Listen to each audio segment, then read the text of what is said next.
General David Petraeus has said Ukraine's counteroffensive is very impressive and can succeed, adding that the Ukrainians are determined to liberate their country.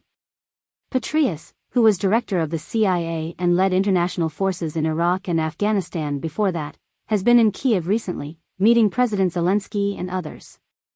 He spoke about the situation in Ukraine to BBC Radio 4's Today program. On the counteroffensive, he said, "I think that this counteroffensive is going to be very impressive.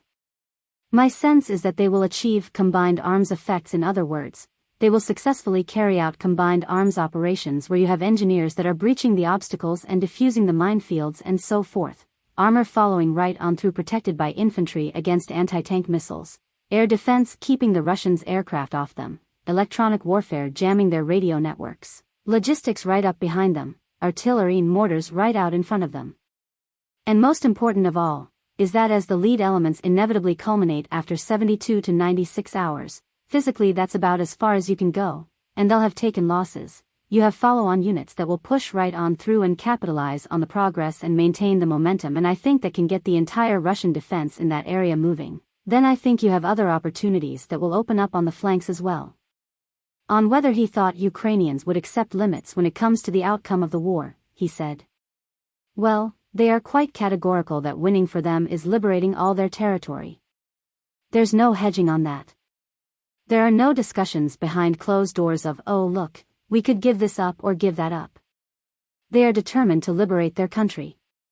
And again, to win the war and then win the peace. And of course, there will need to be, I think, some kind of negotiated resolution. We certainly don't ever want to see another frozen conflict with new front lines. And there's a lot of pressure on Russia. Our job is to enable Ukraine, again to persuade Putin that this war isn't sustainable, not just on the battlefield, of course, but also by tightening the financial, economic and personal sanctions and export controls, so that they are ever more difficult for Russia to circumvent as well."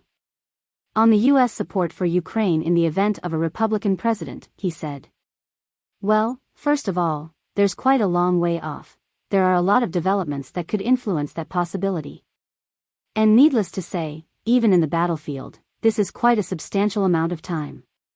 Beyond that, if you look at what was done in the debt ceiling agreement the other day, there's a little bit of fine print that says that they will revisit issues having to do with aid for Ukraine, in other words, that is not going to prevent them from doing more for Ukraine. That's why it was written. I just talked with a very senior senator, who I've known for decades, who helped to bring that about, who is a major supporter of Ukraine and a Republican. And so again, there's very strong bipartisan support for Ukraine. I think that will continue, and there's going to be a big effort to make sure that those in the part of the Republican Party that have questioned aid for Ukraine, to persuade them that that is a bad idea, frankly. And now if this offensive succeeds the way I think that it can and likely will, that will be a huge boast. Ukraine's counteroffensive remains on track, Deputy Defense Minister says. Ukraine's plans for a counteroffensive against Russian occupation remain on track, its Deputy Defense Minister told Reuters on Saturday, despite an unprecedented wave of missile and drone attacks across the country in recent weeks. Ukraine will start the counteroffensive, with the ambition to liberate our territories this year, he added. Volodymyr Havrilov said that alongside cruise missile strikes, Ukraine had faced repeated volleys of ballistic missiles in May, especially in urban centers including the capital, Kiev. Their primary goal is to stop our counteroffensive and target decision-making centers, he said on the sidelines of the security conference, the Shangri-La Dialogue in Singapore. Havrilov called Russia's heavy use of ballistic missiles in May a last strategic resort, and noted that his country's air defense systems had been more than 90% effective against the attacks, Reuters reports. For Russia, it was a huge surprise to find that the effectiveness of their ballistic missiles was almost zero against modern air defense systems, which we received from our partners, he said. Ukrainian President Volodymyr Zelensky said on Saturday his country was ready to launch a much-awaited counteroffensive. Havrilov said the missile barrages had not affected the timing.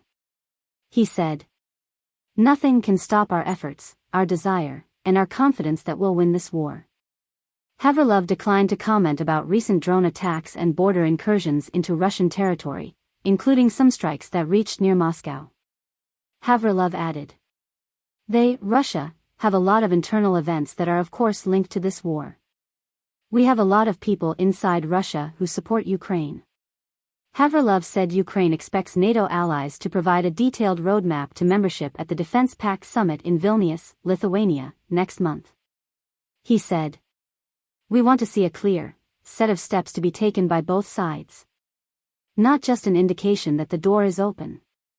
He added that Ukraine also expected guarantees of security to be provided while the country is in a transition period on the way to membership. He dismissed a proposal by Indonesia's defense minister at the Singapore meetings to establish a demilitarized zone to halt the fighting in Ukraine, saying, "We are not going to negotiate any deal related to loss of our territory, including Crimea."